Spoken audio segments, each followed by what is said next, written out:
ونعوذ بالله من شرور أنفسنا ومن سيئات أعمالنا من يهد الله فلا مضل له ومن يضلل فلا هادي له أشهد أن لا إله إلا الله وأشهد أن محمدا عبده ورسوله اللهم صل على محمد وعلى آله وصحبه أجمعين ومن تبعهم بإحسان إلى يوم الدين فيا عباد الله اتقوا الله حق تقاته ولا تموتن إلا وأنتم مسلمون يا أيها الذين آمنوا اتقوا الله وقولوا قولا سديدا يصلح لكم أعمالكم ويغفر لكم ذنوبكم ومن يطع الله ورسوله فقد فاز فوزا عظيما. Jamaah rahimakumullah, kita saat ini sudah di penghujung bulan Ramadan. Kita berharap kepada Allah Subhanahu wa taala ibadah puasa kita, ibadah-ibadah yang lainnya yang kita lakukan di bulan Ramadan ini menjadi jalan kita ini digolongkan oleh Allah Subhanahu wa taala meningkat ketakwaan kepadanya. Maka daripada itu para jamaah rahimakumullah, cerminan kita ini ada peningkatan ketakwaan kepada Allah Subhanahu wa taala, yaitu nantinya kita bisa menjaga konsistensi atau keistiqomahan ibadah kita pasca Ramadan. Para jamaah rahimakumullah, bagaimana kita ini menjaga konsistensi atau keistiqomahan ibadah pasca bulan Ramadan? Maka kita ini perlu mengikhtiarkan diri kita tetap menjalankan ibadah-ibadah yang itu kita lakukan di bulan Ramadan dengan sangat semangat dan dengan tulus hati. Yang pertama para jamaah rahimakumullah, ketika kita ini mau menjaga keistiqomahan ibadah-ibadah di bulan Ramadan, di bulan-bulan yang lainnya kita ini membiasakan diri ibadah puasa sunnah, karena di bulan Ramadan kita diperintahkan untuk beribadah puasa wajib. Jadi kita membiasakan diri puasa sunnah, puasa 6 hari Syawal, puasa Senin Kamis, puasa Ayyamul Bid 13, 14, 15 setiap bulan hitungan bulan Hijriah. Ada puasa Arafah atau puasa-puasa sunnah yang lainnya. Maka para jamaah rahimakumullah, yang terdekat adalah setelah bulan Ramadan ini kita dianjurkan untuk berpuasa sunnah 6 hari. Rasulullah SAW bersabda, man shoma ramadhana summa atsba'ahu sittan min syawal kasiyamid dahri. Siapa yang berpuasa di bulan Ramadan kemudian diikuti dengan 6 hari puasa Syawal, maka pahalanya seperti pahala puasa 1 tahun. Jadi para jamaah rahimakumullah, ada yang mengatakan mengapa pahalanya itu dinyatakan dengan 1 tahun? Karena ibadah siyam yang kita lakukan di bulan Ramadan ini pahalanya dilipat gandakan.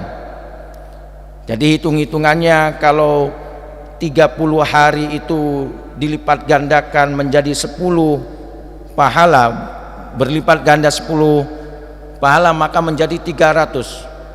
Kemudian yang 6 harinya kalau misalnya dikalikan dengan 10 maka menjadi 60. 360 itu salah satu yang nantinya dikalkulasikan menjadi 1 tahun di bulan Hijriah. Pertanyaannya, kadang ada pertanyaan, bagaimana kita ini melakukan puasa Syawal? Apakah puasa Syawal itu dilakukan langsung di tanggal 2 Syawal dan dilakukan secara terus-menerus 6 hari langsung? Kalau saya baca di putusan tarjih dalam Munas Tarjih ke-26 di Padang pada tahun 2023, itu memutuskan bahwasannya puasa 6 hari Syawal itu tidak harus berturut-turut 6 hari, dan tidak ada kewajibannya itu langsung di tanggal 2 Syawal. Inilah memberi kesempatan barangkali Bapak Ibu yang itu mudik mau merasakan yang namanya masakan ibu, masakan tetangga, kemudian daerah asal. Jadi puasa Syawal itu yang penting kita melaksanakannya adalah 6 hari, tidak harus berturut-turut 6 hari langsung, kemudian tidak harus dimulai langsung di tanggal 2 Syawal. Nah, inilah puasa 6 hari di bulan Syawal. Nah, mungkin saja bapak-bapak tanggal 4, tanggal 5 Syawal bisa berpuasa. Tanggal 6-nya ada pertemuan bani siapa. Nah, ini kan bisa off dulu. Nanti diteruskan lagi, yang penting nantinya terhitung di 6 kali berpuasa sunnah di bulan Syawal. Dan insya Allah saya lihat tadi di kalender, akhir bulan Syawal itu terdapat insya Allah di tanggal 24 April. Nah, jadi sebelum tanggal 24 itu kita sudah harus melaksanakan 6 hari puasa sunnah Syawal. Dan ada pertanyaan juga dari ibu-ibu, bagaimana puasa Syawal itu? Apakah saya ini mengganti puasa yang ditinggalkan? Jadi mengganti puasa wajib dulu apa puasa Syawal dulu? Nah, ini. Jadi ada 2 pendapat, yang mana ada yang mengganti puasa yang ditinggalkan dulu karena kewajiban, ada yang memperbolehkan bahwasanya melakukan puasa Syawal dulu karena dan baru mengganti puasa yang ditinggalkan karena ya haid, nifas dan lain sebagainya.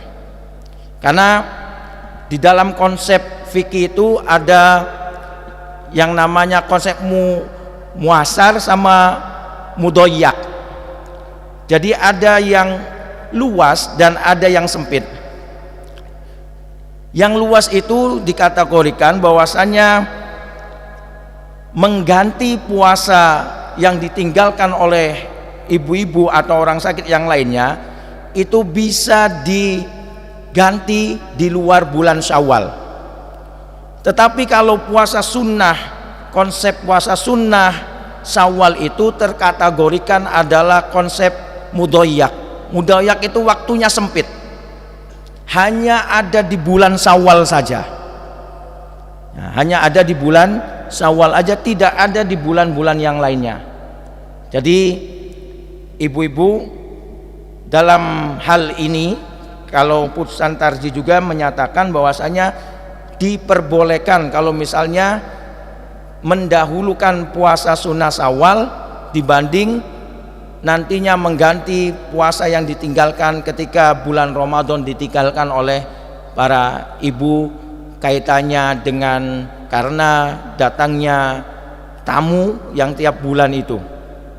Para jamaah rahimakumullah, jadi itulah cerminan bahwasanya kita ini konsistensi adanya menjaga konsistensi ibadah-ibadah yang kita lakukan di bulan Ramadan, yaitu kita mengikhtiarkan diri kita untuk melakukan puasa-puasa sunnah di bulan-bulan berikutnya. Para jamaah rahimakumullah. Yang kedua, cerminan kita ini meningkat ketakwaan kita dan tetap menjaga konsistensi dalam ibadah-ibadah yang kita lakukan di bulan Ramadan.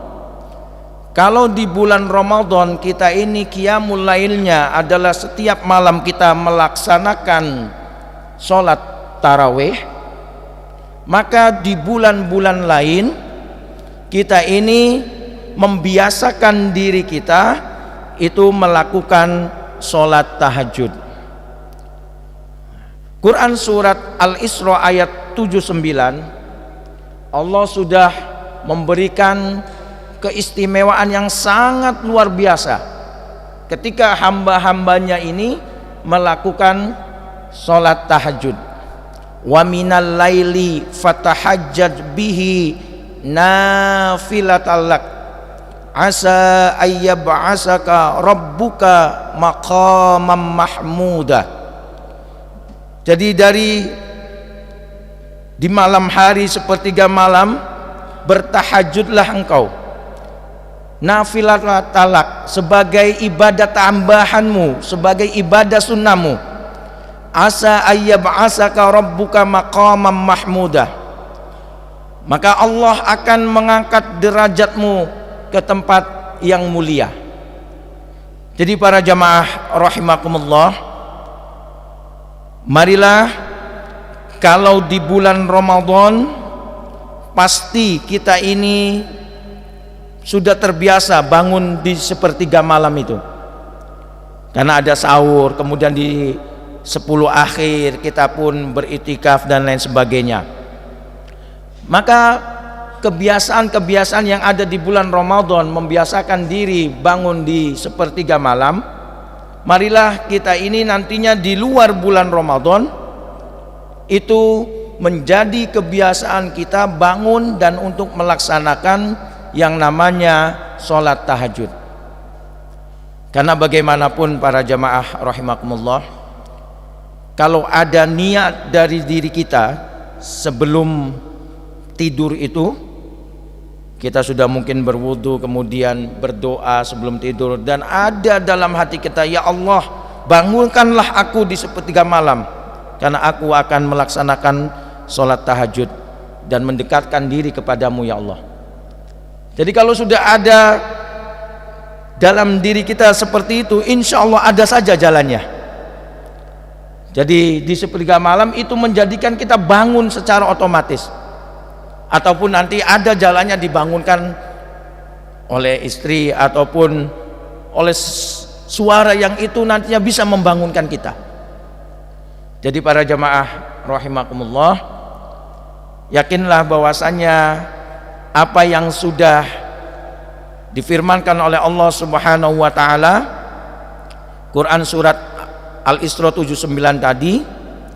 Jadi ini bagian dari nantinya kita ini bisa melaksanakan salah satu anjuran ibadah yang sunnah, dan nantinya Allah pun akan memberi kedudukan kita di tempat yang mulia.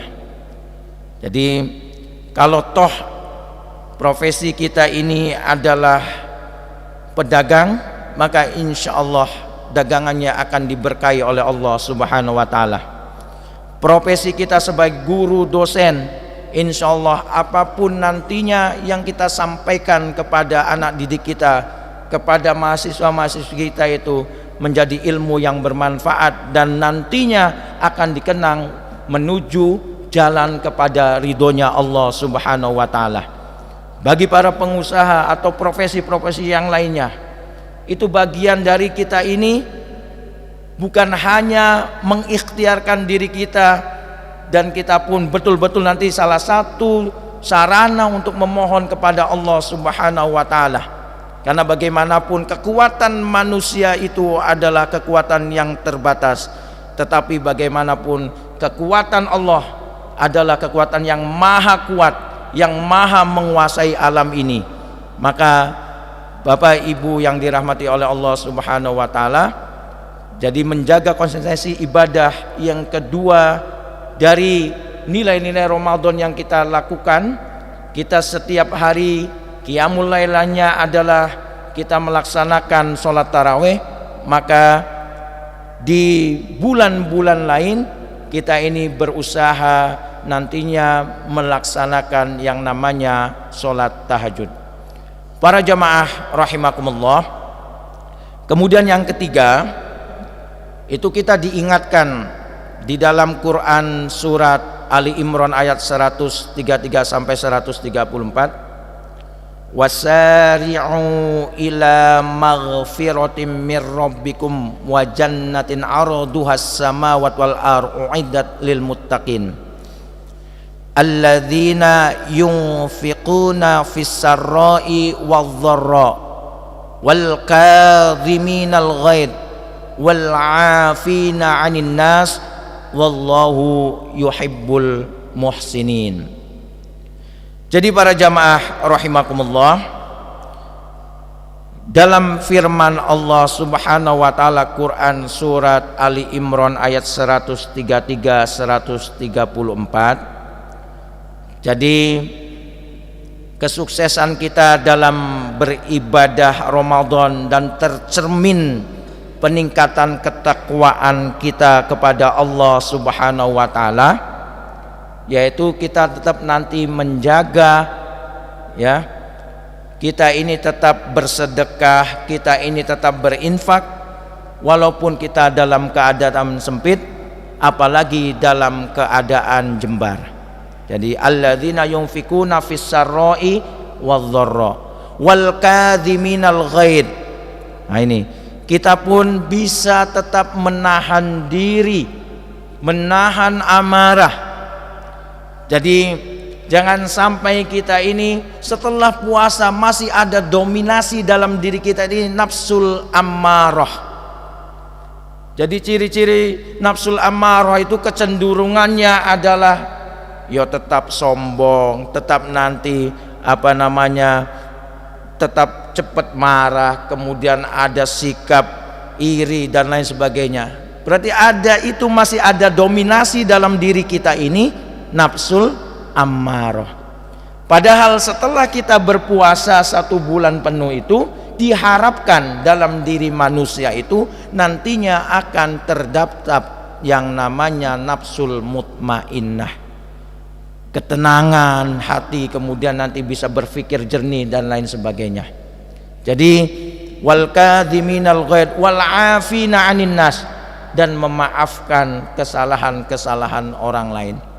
Jadi para jamaah rahimakumullah, jadi menjaga konsistensi ibadah pasca Ramadan yang selanjutnya adalah yang ketiga ini, kita harus membaca, mentadaburi Quran surat Ali Imran ayat 133 ayat 134. Itu bagian dari berarti kita ini benar-benar menghayati dan betul-betul nanti melaksanakan, ya, nilai-nilai yang terkandung di dalam Ramadan, terutama kita setelah melaksanakan ibadah siam 1 bulan penuh.